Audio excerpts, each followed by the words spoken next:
Hello, my friends. Hey, let me ask you this. How well are you sleeping these days? Are you waking up refreshed and ready for the day, or do you feel like you're running on fumes? If you're in or around midlife, juggling work, family, and everything in between, sleep might feel like a luxury you can't afford. But trust me, it is not. It is a necessity. And today, we're going to talk about why. Welcome to the Grace-Filled Leader Podcast. Do you want better work-life balance? Do you get stuck in patterns of perfectionism and people-pleasing? Have you always been an overachiever but never really felt good enough, no matter how much outward success you achieve? Do you want more time for the things that matter most? Well, you are in the right place. Here on the Grace-Filled Leader Podcast, we focus on spirit-driven success and share the secrets to having better work-life balance as a busy woman in leadership. Here you will learn how to set boundaries like a boss, find peace of mind, and reclaim your time for the things that matter most. Hi, I'm Tanya, a wife, mom, leader, and certified Christian life coach. For most of my life, I tried to find worthiness through achievement. I spent decades people-pleasing and pouring myself into my work. I was looking for my value through the approval of others. This led me to feel burned out, empty, and exhausted. I had no time or energy for myself or my family. I realized that I was wasting time and energy looking for validation in all the wrong places. But my life changed when I finally surrendered and God showed me a different way. It is my mission to help you start living the abundant life God has for you. If you're ready to become fueled by grace and find freedom from people-pleasing, if you're ready to multiply your time and impact as a Christian woman in leadership, this podcast is for you. Roll up your sleeves, sister friends. It's time to get after it. So why does sleep matter so much? Well, let's start with the basics. Sleep isn't just downtime. It is when your body does its most important work. During deep sleep, your brain clears out toxins, your body repairs tissues, and your immune system gets a reset. Without sleep, none of these processes happen the way that they should. According to the National Sleep Foundation, adults generally need 7 to 9 hours of sleep each night. But here's the kicker. Over 1/3 of adults don't hit that ideal target.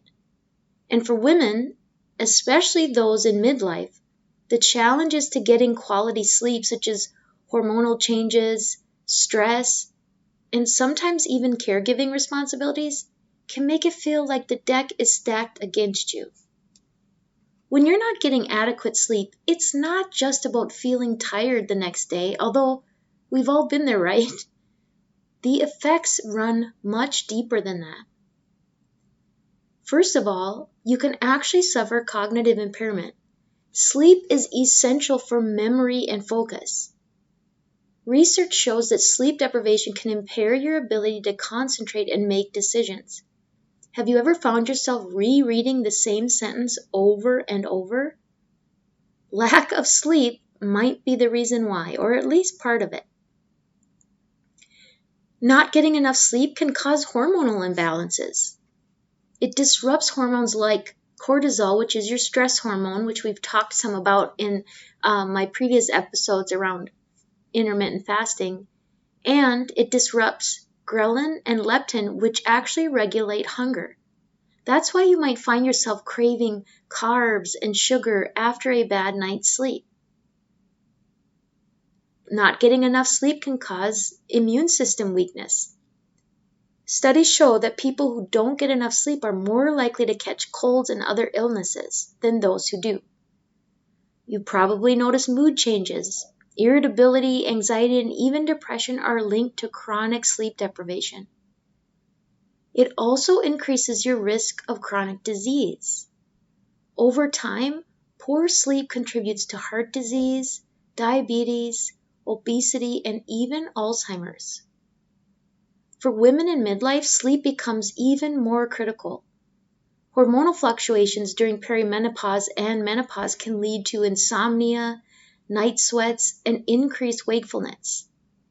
These issues are not just inconvenient, which they very much are that, they are a direct threat to your overall health.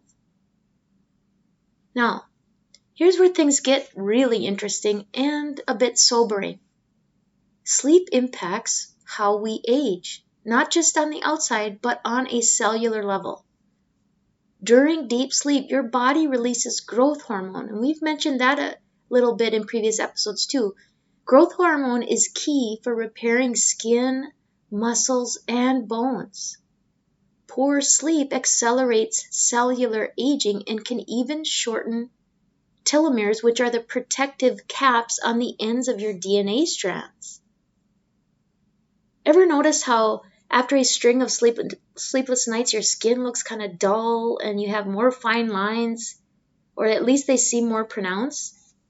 Well, it's not just your imagination. Sleep is your body's natural anti-aging secret. And for women, especially in midlife, prioritizing sleep can help mitigate some of the hormonal and physical changes that come with this stage of life. The long-term effects of poor sleep are a bit staggering. If you've been burning the candle at both ends for years, you're not alone, but it is time to take a really hard look at what that's doing to your body. Chronic sleep deprivation has been linked to heart disease because poor sleep increases your risk of high blood pressure, heart attacks, and strokes. Research shows that sleep helps clear amyloid plaques from the brain, which are associated with Alzheimer's. So without sleep, these plaques build up and you have increased risk of dementia and Alzheimer's type dementia. Sleep deprivation can lead to weight gain. It messes with your metabolism, making it much, much harder to lose weight and much easier to gain weight. And it can cause significant mental health disorders. Anxiety, depression, and even suicidal thoughts are significantly higher in people who chronically miss out on sleep. Friends, I want this to be a wake-up call for you, and that pun was intended. Sleep is not optional for a long, healthy, and joy-filled life. It is essential. Let me paint the picture with a couple of real-life examples and how sleep impacts life. First, meet Sarah, a sleep-deprived professional woman. Sarah is a 42-year-old marketing executive, wife, and mom of 2 teenagers.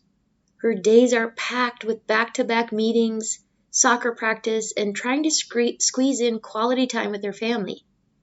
She usually stays up late working on reports or scrolling through her phone to unwind, so she averages about 5 to 6 hours of sleep per night.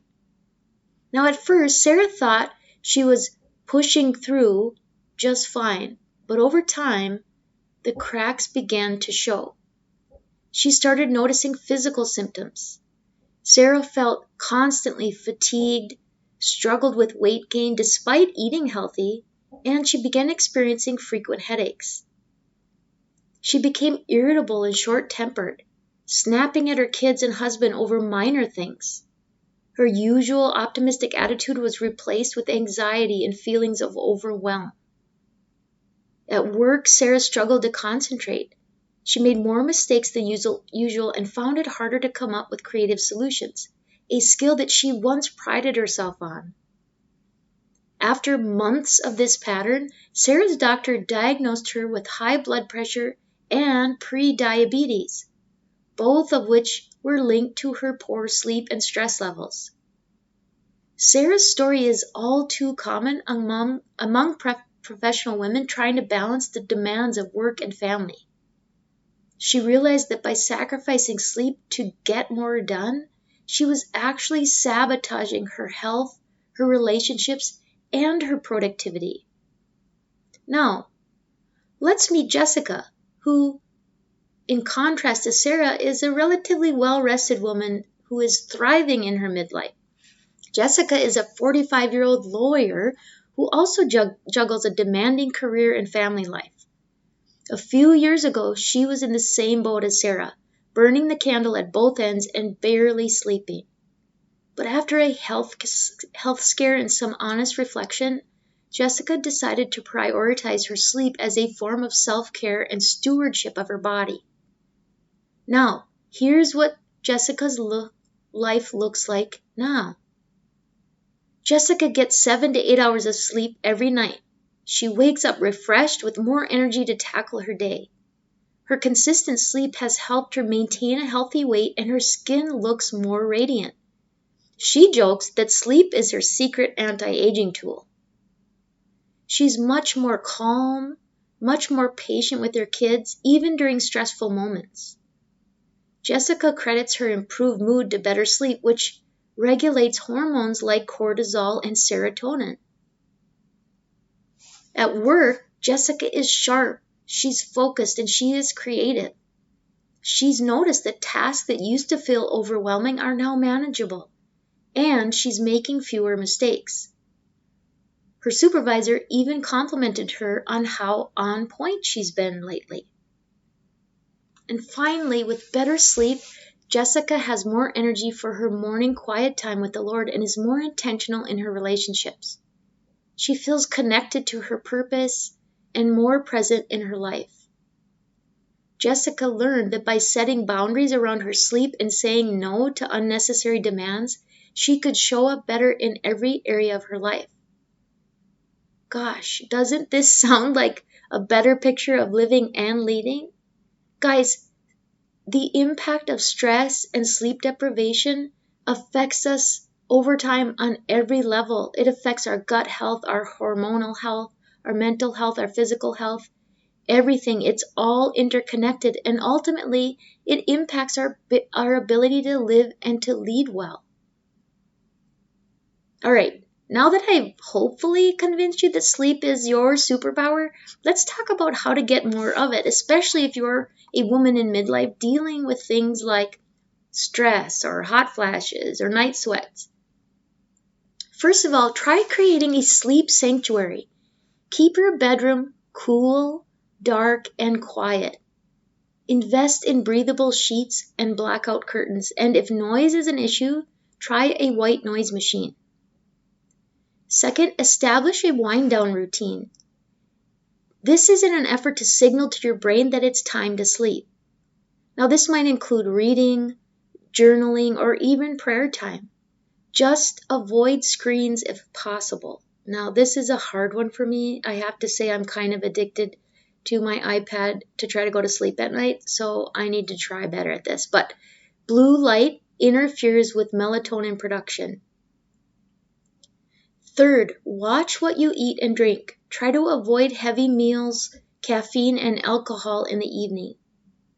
Alcohol might help you fall asleep, but it disrupts your sleep cycles. Ladies, I'm telling you, I have noticed that so much more in recent years. Honestly, like once in a while, I like to have my glass of kind of sissy, bubbly peach wine.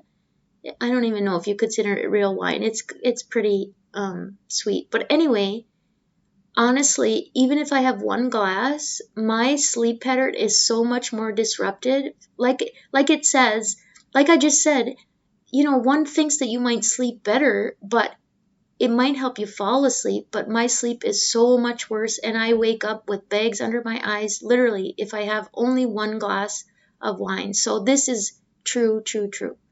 So let me review those first three since I rambled on. So we've talked about creating a sleep sanctuary, establishing a wind-down routine, watching what you eat and drink. Number 4 is to move during the day. Regular exercise improves sleep quality, but try to avoid intense workouts when it's close to bedtime. Number 5, try to tackle hormonal disruptions. If perimenopause or menopause symptoms are keeping you awake, talk to your doctor or your functional medicine practitioner about options that might help you with some of these perimenopause or menopausal symptoms. Or keep listening here as I learn more and more about functional nutrition, functional medicine, the benefits of fasting. I'm learning more and more that really proves to me that God pretty much gave us either the foods and or the bodies that we need to heal themselves. And I'm just becoming more of a believer of that every day. Okay, finally, try to stick to a schedule. Go to bed and wake up at the same time every day, even on the weekends. Consistency helps regulate your body's internal clock. So let me tell you those 6 tips for better sleep one more time. Number 1, create a sleep sanctuary. Number 2, establish a wind-down routine, preferably without the use of screen time. Number 3, watch what you eat or drink. Number 4, move during the day. Number 5, try to do your best to balance your hormonal disruptions. If nothing else, listen to my episodes on intermittent fasting according to your cycle and how to boost estrogen and progesterone with just fasting and different types of food choices. And number 6, stick to a schedule. Probably most importantly, however, give yourself some grace. If sleep hasn't been a priority, start with small changes and build from there. My friend, sleep is the foundation of health, and it's never too late to make it a priority. This week, I want you to do a little sleep audit for me. How many hours are you actually getting? I mean hours of actual sleep. How do you feel in the morning? And what's one small change you can make today to set yourself up for better rest tomorrow? If this episode resonated with you, I'd love to hear about it. Share your sleep struggles or wins with me on Instagram, on Facebook, in our free private Facebook group. Let's keep this conversation going as we encourage one another to care for our bodies and our minds and our spirits. As we wrap up, let me remind you of this. Sleep is not a luxury or a sign of weakness or laziness. It is a gift from God to restore and sustain you. Psalm 127:2 says, He grants sleep to those He loves. So, my prayer for you this week is that you would embrace rest as a part of God's plan for your health, your calling, and your joy. Until next time, sweet dreams, and may the Lord fill you with gratitude, peace, and His amazing grace. I pray this episode blessed you, spoke to you, or encouraged you in some way. If so, please share it with a friend and head on over to Apple Podcasts to leave me a review. That's the only way for me to know if you're enjoying the show. Nothing blesses me more than to hear from you. Also, come on over to our free Facebook community. This is a great place for us to support one another on our faith and leadership journeys. You can find the link to the group in the show notes or go to gracefilledleader.com/community. If you have questions or content ideas for the show, please send me a message on SpeakPipe or via email. Go to gracefilledleader.com/contact and leave a written or voice recorded message. I would love to know how I can best serve you on the podcast.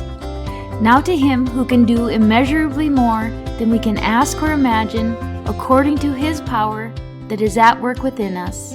Ephesians 3, verse 20. Until next time, my friends, God bless.